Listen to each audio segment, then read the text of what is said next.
Really appreciate that opportunity to join you here for International Women's Day, because it is a very important day for women to celebrate how far we've come and what lies ahead. But I do want to begin, first of all, by acknowledging the traditional owners of the land on which we're meeting here today, the Gadigal people of the Eora Nation, and to pay my respect to elders past and present. I also want to acknowledge all of you. There's quite an assembled talent here. There's some senior past officers of you. I've met a couple on the way in, some current officers as well, but then all of you members and your friends. So it's really lovely to be here with you, and I want to acknowledge you all. It gives me, being here with you today, the opportunity to thank you for your generosity and your continued commitment to the Smith family. It is something that all of us at the Smith family, but myself personally, really highly value. So it's great to be here and have the chance to thank you.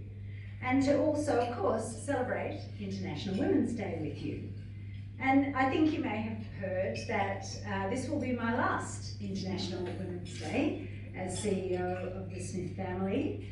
So it's a little bit bittersweet, really. But it also links perfectly, I think, to the theme of this year's International Women's Day, which is choosing to challenge. So in preparing to come and chat to you today, I thought long and hard about this theme, and I have to say that I firmly believe that where we are now today in 2021, it's vitally important that we as women together choose to challenge and to stand up for what we believe is right. It says on the International Women's Day website, and I know that you will all have seen that because I know how tech savvy you're all becoming. I have been watching this progress. But on the site, it says that a challenged world is an alert world, and from challenge comes change. So let's all choose to challenge. And it's my belief that all of you at heart are challengers. By choosing to support the Smith family through VIEW, you are, each and every one of you, standing up against poverty, challenging the fact that 1 in 6 of our children and young people here in Australia are growing up in poverty, and saying that's not okay, that has to change. And you are the change makers. Your desire to see change in the world will make that change happen. By supporting the Smith family and our mission, which is to transform the lives of disadvantaged young people through their education, and by providing that all-important sponsorship to 1,450 students, extraordinary. You are enabling change and making Australia a fairer and more equitable place. So I was asked today to speak a little bit about my least favourite subject, which is a little bit about my life. And on the countdown to the last days, in fact next week I will be finishing on Thursday, so it really is the countdown. I guess I'm in a reflective mood, and so happy to share a little with you about my life as I think about coming to the end of this amazing phase of the Smith family.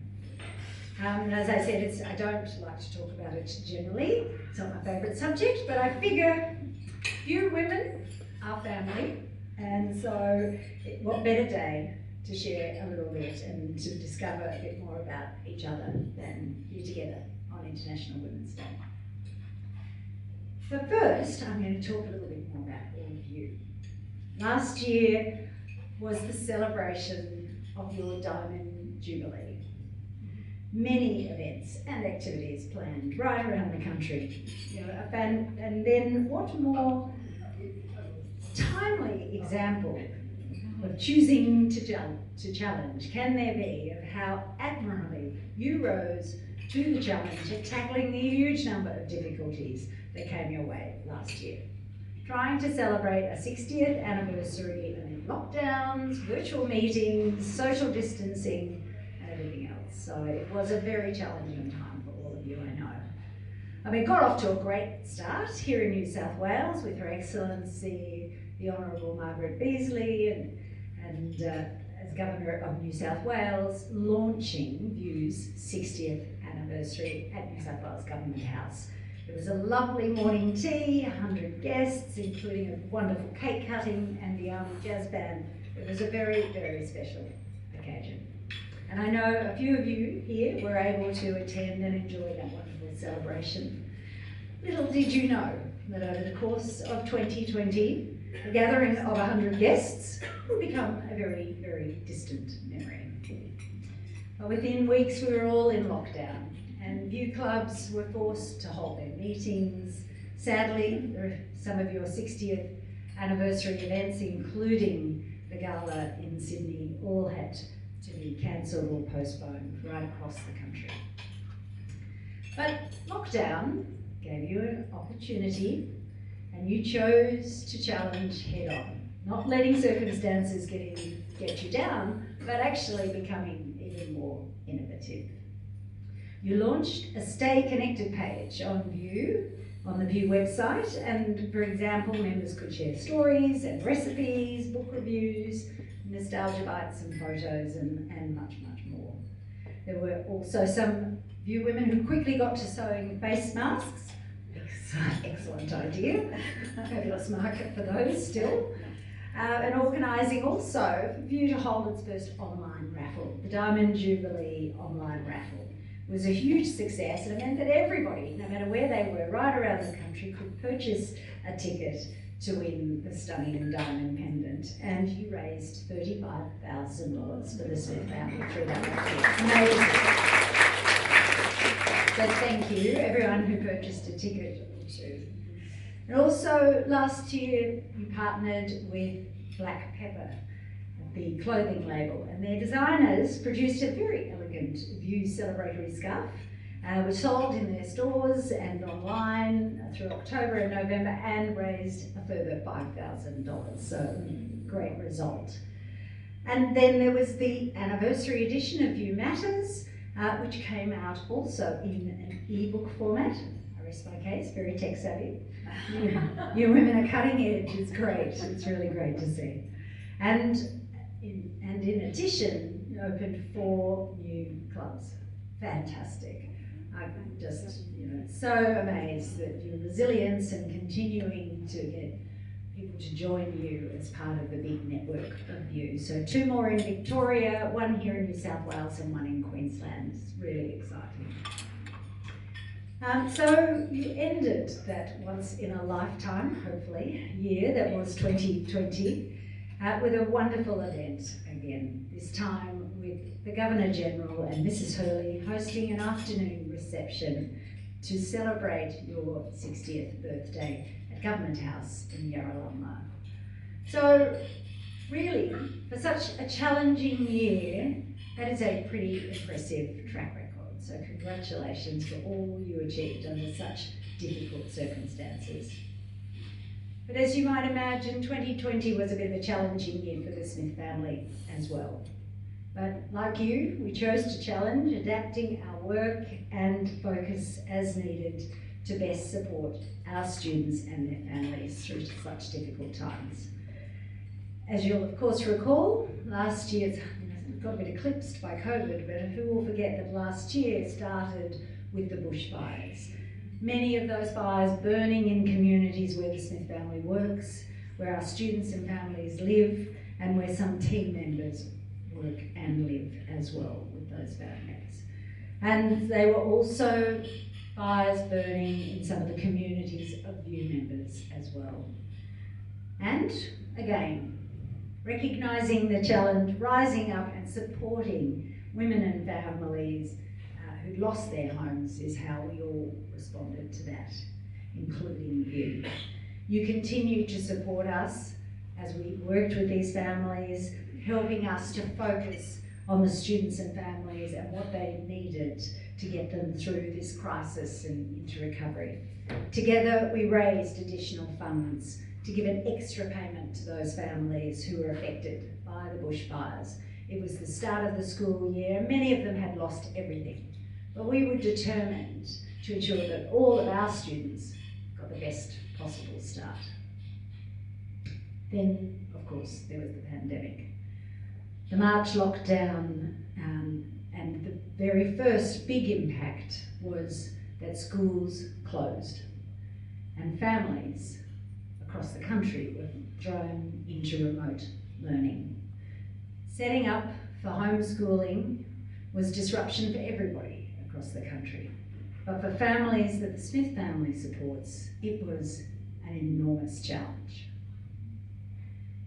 And again, we lent into that challenge, quickly switching our learning programs online where possible, working with our corporate partners to help address the digital divide. With a quarter of the students we support on our Learning for Life program, a quarter of them don't have access, don't have a computer or reliable access to the internet at home, which makes it pretty hard to participate in remote learning.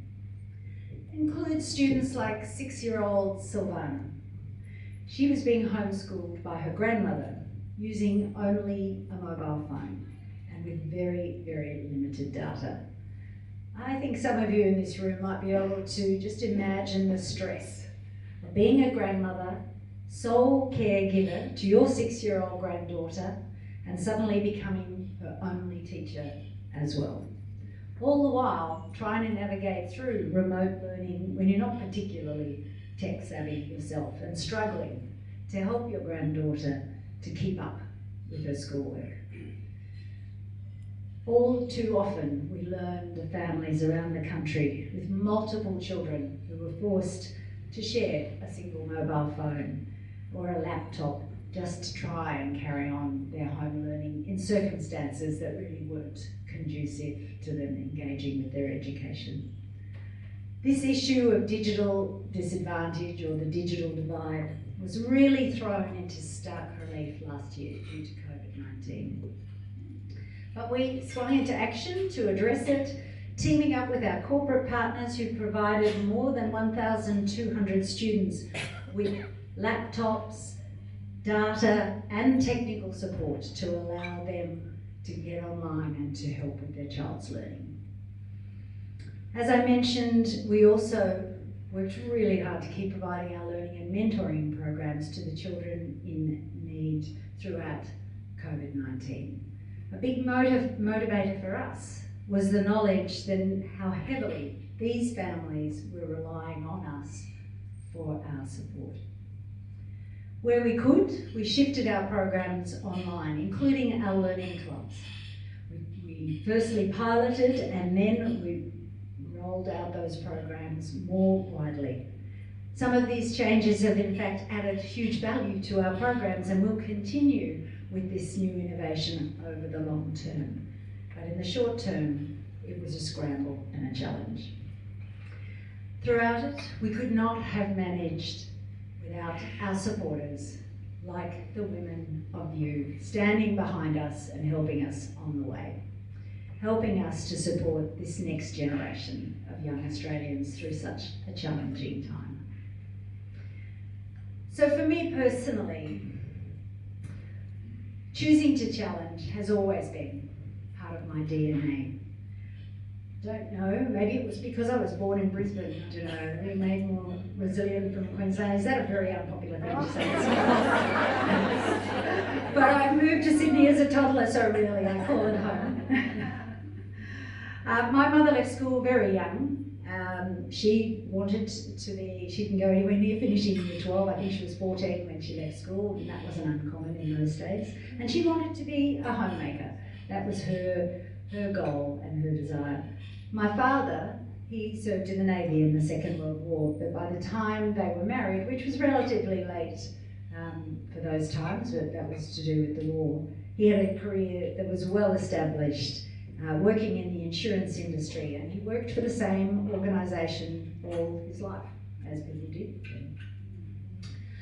But my father always regretted not having the opportunity to go to university, so it was pretty much assumed that both my brother and I would do that. But as a young girl, I can remember I really was a bit squeamish, didn't like the sight of blood at all, really just not. And I remember my mother also chose to challenge, and she said, she suggested that I become a doctor. And I was like, no, that's not happening. And I remember talking to her about it one day, and she said, look, darling, I'm sure you get used to it. You can get used to anything. And I was like, it's one of those light bulb moments. And I thought, actually, I probably could. Maybe I'm ruling it out unnecessarily. And she was right, as she always was. You do get used to it. And I absolutely loved my time studying medicine and working in that field. It was fascinating. Those early years in the hospital enabled me to learn so much about myself and about life. Lessons I will never forget. But the other thing is, when I reflect on my childhood, I knew from a very early age, I never had any sense that my choices were in any way limited by my gender. My parents, sort of role models, of that time, in those sort of more traditional pathways, but there was just this expectation that, I enjoyed schoolwork, I enjoyed learning, and that, I should go to university and go as far as I could. And they certainly also encouraged me to be financially independent. So therefore, the professional pathway seemed to make sense, and certainly medicine has been very good to me. Fortunately, I always liked learning, as I said, and I loved maths and science, so I always had that sense that if you have strengths and gifts and talents, then you have to use them to the greatest extent possible. I think too, my parents must have instilled in me that helping gene, because it's certainly been a recurring theme throughout my life. Back in 1999, before I joined the Smith family, I chose to challenge it again, to challenge a status quo that applied to women who are homeless, and I particularly noticed it in my area. And I played a role in starting a drop-in centre for homeless women. It's called Lou's Place, and it's a refuge for women in Sydney in King's Cross, and it's for women in crisis. Back then, my children were very young. I wasn't working full-time, and I was spending a lot of time pushing a stroller around parks and community areas trying to get them to sleep. And then, looking around, I realised there was a lot of hidden disadvantage in my community around where I lived. And I particularly started to notice there was quite a lot of female homelessness. And generally, women don't feel safe on the streets. They certainly avoid sleeping rough because it's incredibly dangerous. But I started to become more aware of women in my area who were living on the streets. And a couple of friends and I all talked about this problem together, and so we chose to challenge by banding together. We thought, well, there's clearly an unmet need in our community, and so what can we personally do about that need? So we started looking at what services were available in the area, and quickly discovered there was no daytime drop-in centre for women in the Inner East or even in the broader Sydney area around the CBD. So that was the beginning. We saw the need, we set about trying to meet it, we raised funds, and we built the refuge really from the ground up, not the bricks and mortar, but we had to find somewhere to house it. It was a wonderful challenge, and certainly we learned a lot in the process. And I'm still incredibly proud that that centre still runs today. It's over 20 years now it's been running. A lot of the work is still done by volunteers, people like me who just wanted to give back in their community where they saw a need. Just recently I was asked about, in a media interview, about who are my heroes. And I thought about it and I thought, well, there's so many extraordinary people who've been inspirational in the world, but I thought, really, for me, my heroes are the quiet achievers. Like there are other women involved and still involved in Lou's Place who make Sydney a safer place for women. They do it quietly in their own small way, and Ultimately, it's those quiet achievers that make Australia a better place. And I think you too are the quiet achievers, like the women behind Lou's Place. You are women who make change happen without a big fuss or a fanfare. You just get on with it. Much like you've got on with it over the years, playing such pivotal roles in your families, in your workplaces, in your communities, as well as through VUE. So I just want to acknowledge you as quiet achievers. I think the last reflection I'll share with you is, in medicine, you get to see the whole face of society. In my years working in the public hospital system, I started to understand, because everybody comes through the emergency room door, and I started to realise in a very tangible way that not everybody has the same opportunities. It's not a level playing field. And I started to think about how I might contribute to challenging or changing that. And it was over time that this thinking ultimately led me to the Smith family, where I've spent a very action-packed 10 years. It was 10 years a week or so ago. And over that time, it's been a decade of huge growth and change for the organisation, as we've significantly increased the number of students and families that we support. But importantly, in parallel with that, we've also enhanced how we measure the effectiveness of our work and the outcomes that we're achieving. This focus on outcomes, which was always really important to me, has helped us build stronger support from generous Australians, from our corporate partners, as well as from government, because we can show the tangible results. More people are now aware of the Smith family's work, and this enables us to put more students on our flagship Learning for Life sponsorship, which is fantastic. I am so proud that we now support 57,000 children in need on this program. It's amazing.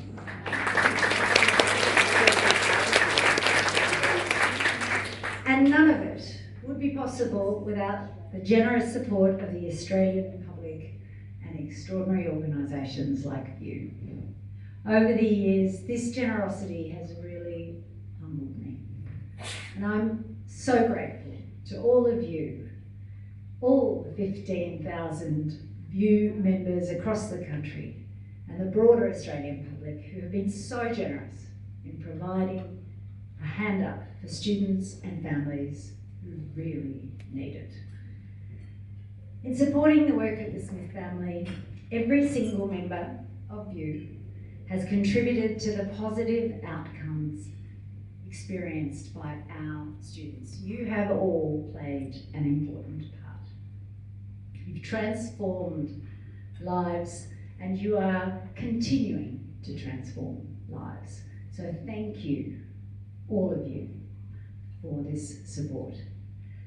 As the Smith family approaches its own milestone birthday, turning 100 in 2022, the contribution of VUE Women towards supporting the education of children experiencing poverty, that contribution is hugely significant. As I said, collectively supporting 1,450 students, you are influencing the future life outcomes of every one of these young Australians. For more than 60 years, VUE and the Smith family have shared that common purpose to help children experiencing disadvantage. I want to congratulate you all on your 60+1 anniversary, and thank you for over 6 decades of generous support. So, what's ahead for all of us? Well, there are still so many children in our community whose educational outcomes are being limited due to poverty. There is still so much more to be done to break that cycle of poverty, and I know that the Smith family will continue to be an integral part of that solution. I also know, at least I hope, and I'll have to come back and rouse on you if it doesn't happen. But I know the Women of You will continue to keep challenging, rising to that challenge, and creating better futures for many, many young Australians who are relying on us.